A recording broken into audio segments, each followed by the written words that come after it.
Aujourd'hui, on part pour l'Égypte ancienne. Mais on va laisser un peu de côté les pyramides, les clichés, pour s'intéresser à une figure. Une figure absolument centrale et pourtant assez méconnue. Amon-Ré. Oui, Les documents qu'on a sous les yeux nous montrent que derrière ce nom, il y a bien plus qu'un mythe. C'est une vraie vision du monde, une philosophie profonde. tout à fait. L'idée, c'est de comprendre qui il était vraiment et surtout ce que signifie cette union un peu étrange entre deux dieux, Amon et Ré. Et ce qui est passionnant avec ça, c'est que cette seule figure nous donne une clé. Une clé pour comprendre comment les Égyptiens se représentaient l'univers. Ah oui? Ils ont exploré, à travers Amon-Ré, ce lien entre ce qui est invisible, la source de tout, et ce qui est visible, le monde qui nous entoure. C'est une question universelle, en fait. D'accord. Et leur réponse est d'une subtilité assez bluffante. Bon, alors, décortiquons ça un peu. Pour comprendre la fusion, il faut d'abord comprendre les ingrédients, non? Bien sûr, commençons par le plus mystérieux des deux, Amon. Son nom seul nous met déjà sur la piste. Le caché, l'invisible. C'est ça. Au départ, c'est un dieu de Thèbes assez secondaire. Il ne représente pas le soleil, ni un fleuve, mais une idée. L'idée des forces invisibles à l'œuvre dans l'univers. Le souffle créateur qu'on ne peut pas voir, mais qu'on sent partout. Et c'est ça qui est fondamental. Amon, ce n'est pas un dieu qu'on peut dessiner facilement. C'est une métaphore. Une métaphore pour l'inconnaissable, pour l'essence de l'existence qui échappe à nos sens. C'est très abstrait. C'est très abstrait. Pensez à l'audace du concept. Il y a des millénaires, une civilisation ne se contente pas de dire « on ne sait pas d'où vient le monde ». Elle nomme cette source cachée. Elle lui donne un nom. Elle lui donne un nom, Amon, et elle en fait une divinité. Il est comme l'air qu'on respire, essentiel partout, mais complètement invisible. C'est fou, parce que ça contredit complètement l'image d'Épinal qu'on a de la religion égyptienne, avec ses dieux à tête d'animal très concrets, très visuels. Oui. Là, on est presque dans la philosophie pure. Et à l'exact opposé de ce concept, on trouve Ré. Ah oui, là, c'est le contraste parfait. Si Amon est le mystère, Ré, c'est la manifestation éclatante. La lumière, le dieu soleil dans toute sa splendeur, l'énergie pure, la lumière qui donne la vie. Ré, c'est tout ce qui est visible, ordonné, clair. Chaque lever de soleil est la preuve tangible de la victoire de l'ordre sur le chaos. La Maat. Il incarne cet ordre cosmique que les Égyptiens appelaient la Maat. Ré, c'est la puissance divine révélée au grand jour. Donc on a ces deux pôles. D'un côté, le mystère absolu, la source invisible, L'inconnaissable. et de l'autre, la révélation éclatante, l'énergie visible. On pourrait penser que c'est irréconciliable. Et pourtant, à l'apogée de leur civilisation, sous le Nouvel Empire, les prêtres égyptiens décident de les fusionner. Oui, Ça paraît contre-intuitif. Pourquoi faire ça? parce qu'en faisant ça, ils ne font pas qu'unir deux cultes. Ils créent un concept d'une puissance philosophique incroyable. Amon-Ré devient la lumière cachée. La lumière cachée? L'idée, c'est que la source de toute vie, Amon, est invisible. D'accord. Mais elle se manifeste. Elle s'exprime à travers la lumière, la conscience, la vie, qui est Ré. C'est dire que l'essence de l'univers est à la fois totalement au-delà de notre perception, Oui, et en même temps, on peut en faire l'expérience directe à chaque seconde, dans le soleil qui nous chauffe ou dans notre propre conscience. exactement. C'est vertigineux comme idée. Ça change complètement la perspective. Le Dieu suprême n'est pas juste un créateur lointain, Non, pas du tout. il est l'énergie qui anime la création à chaque instant. C'est fou. Mais attendez, cette idée d'une force invisible qui se manifeste dans le visible, j'ai l'impression de l'avoir déjà entendue ailleurs, non? Ah mais complètement. Et c'est ça qui est fascinant. C'est une intuition qu'on retrouve aux quatre coins du monde, juste formulée avec des mots différents. Comme quoi, par exemple? Pensez à l'hindouisme, vous avez Brahman, l'absolu impersonnel, l'océan infini et inconnaissable, Ok. et vous avez l'Atman, qui est l'étincelle de ce Brahman présente en chaque être vivant. C'est la même structure, c'est exactement la même architecture de pensée, l'invisible qui se fait chair dans le visible.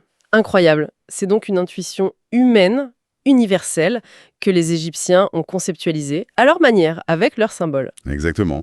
On peut faire le parallèle avec le Tao dans le taoïsme, cette voix inexprimable qui est à l'origine de tout le monde manifesté. Même chez les Grecs, non? Oui, on peut même penser à Aristote et son premier moteur non mu, cette cause première, abstraite, parfaite, qui met tout en mouvement.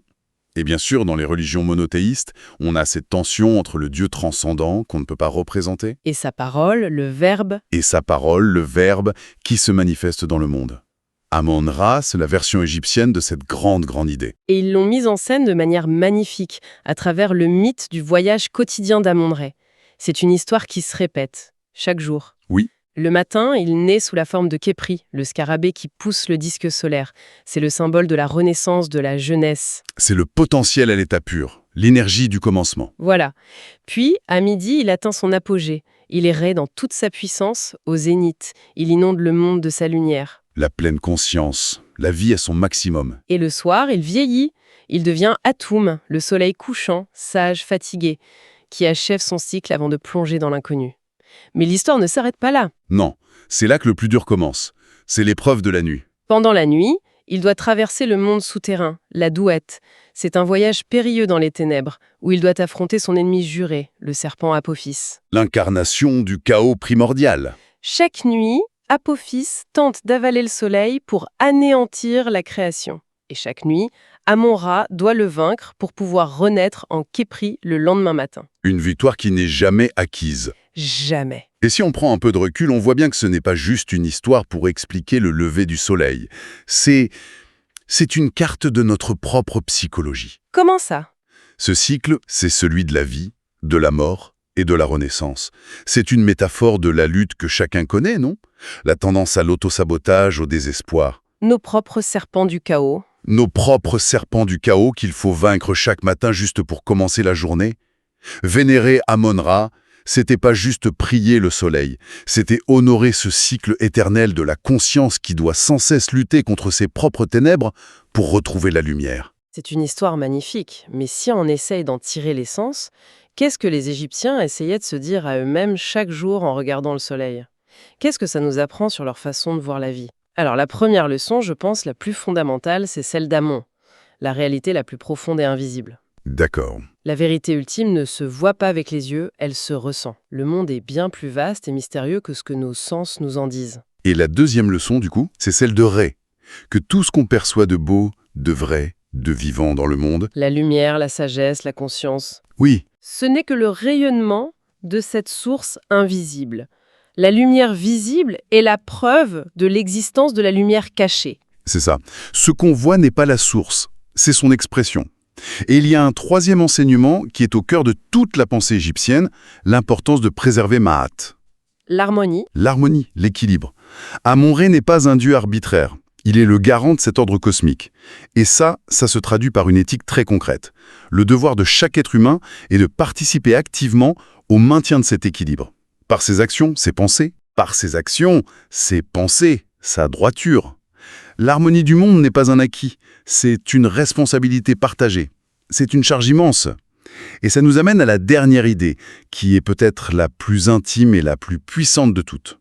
Celle du divin en nous. Absolument. Pour les Égyptiens, une étincelle d'Amon-Ra, de cette lumière cachée, résidait dans le cœur de chaque être humain. C'est pour ça qu'ils accordaient tant d'importance au cœur. Exactement. C'est pour ça que le cœur, et non le cerveau, était pour eux le siège de l'intelligence et de la conscience. C'est le cœur qui était pesé sur la balance de la justice face à la plume de Ma'at après la mort. Cette idée que le divin est à la fois infiniment loin et infiniment proche. Au-delà de nous et au plus profond de nous. C'est encore une fois cette intuition universelle dont on parlait. C'est l'Atmanandu, la nature de Bouddha qui sommeille en chacun. D'accord. Amon-Rê nous apprend que la lumière cachée de l'univers brille aussi en nous. Finalement, quand on assemble toutes les pièces, Amon-Rê n'est pas juste un vieux dieu d'un panthéon oublié. C'est une philosophie incroyablement moderne déguisée en histoire. Tout à fait. Une philosophie qui nous dit que la vérité existe même quand on ne la voit pas, que l'harmonie est un combat de chaque instant et que la renaissance est toujours possible, chaque matin. Et cela soulève une question, je trouve, qui reste totalement pertinente. Ce mythe nous rappelle que chaque jour est une nouvelle chance de renaître, de vaincre notre chaos intérieur et de nous réaligner avec notre propre lumière. Oui, la question qui nous pose est donc très simple. Alors que le jour se lève, quelle est la part cachée de nous-mêmes qui demande à se manifester dans la lumière aujourd'hui ?